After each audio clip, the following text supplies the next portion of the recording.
ditarik di atas bukit, tingginya 86 meter, lalu kemudian panjangnya sekitar 1,5 kilometer, 1,5 kilometer.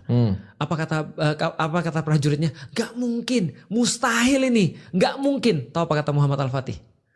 Jangan bilang mustahil sebelum kamu mati mencoba. Sebelum kami mencoba. Kamu mati mencoba. That's it. Sebelum kami mati mencoba. Berarti kalau kamu sudah mati, benar mustahil. Iya. Takdir works like that. Ah. Takdir seperti itu. Contoh ya, kita nggak akan, we never know takdir kita, karena yang berhak ngomong takdir hanya Allah. Cuma hanya Allah. Berarti kita bagian apa? Ikhtiar. Iya. Jadi manusia tuh lebih, menurut gue udah suka banget konsep tawakal, ikhtiar, istiqomah. Betul. Itu 3 sebenarnya digabungin gak sih? Atau 2 lebih common, tawakal, ikhtiar doang? Mau kasih tahu yang belum ku kasih tahu ke lu ketika bahas tentang tawakal. Apa? Tawakal itu bagian daripada takdir itu bagian daripada tawakal. Oh. Iya, berarti kalau orang udah tahu udah selesai takdir itu sebenarnya. Mas sebenarnya contoh gini ya, yang lu lihat sehari-hari aja. Misalnya contoh ya, kita kehilangan orang tua kita mungkin satu saat nanti, atau orang tua kita pernah orang tua yang kehilangan anaknya lah.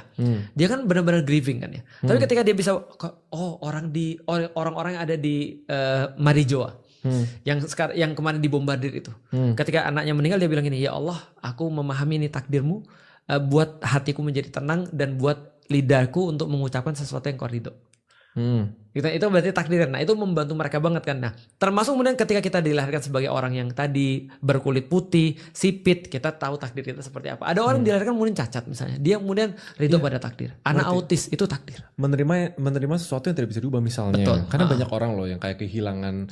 Nih, kematian itu sesuatu yang pasti. Iya. Iya kan? That's it. Contoh. Realitas. Jadi itu tuh membantu orang untuk bisa menerima realitas. Iya. Karena sering mereka kalau nggak ngerti konsep takdir bahwa semuanya itu bisa diubah, semuanya ngerasa semuanya bisa diubah. Stres. Dia stres.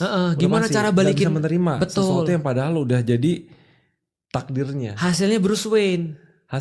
Iya benar. Iya benar. Gak bisa menerima takdir tuh bapak tuh. Benar, nggak bisa menerima takdir. Oke, nih kita panjang nih. Dia nggak bisa menerima takdir. Atau menerima takdirnya bahwa itu the fact bahwa dia tidak bisa menerima dan mengubah dia menjadi Batman. Itu takdirnya bukan? Nah, itu dijawab di episode terakhir kemarin, The Prince of Darkness. Nah, di Prince of Darkness akhirnya dia menerima takdir. Akhirnya dia mau jadi Batman. Berarti Batman itu takdirnya gitu. Iya, berarti Batman itu adalah takdir dia. Makanya dia kan sempat bertanya-tanya. Takdir itu di saat dia sudah menerima bahwa semua yang terjadi. Takdir itu menerima sesuatu yang nggak bisa diubah. Iya, itu kematiannya nggak bisa diubah. Maka dia ngomong kan, bikin dia latihan itu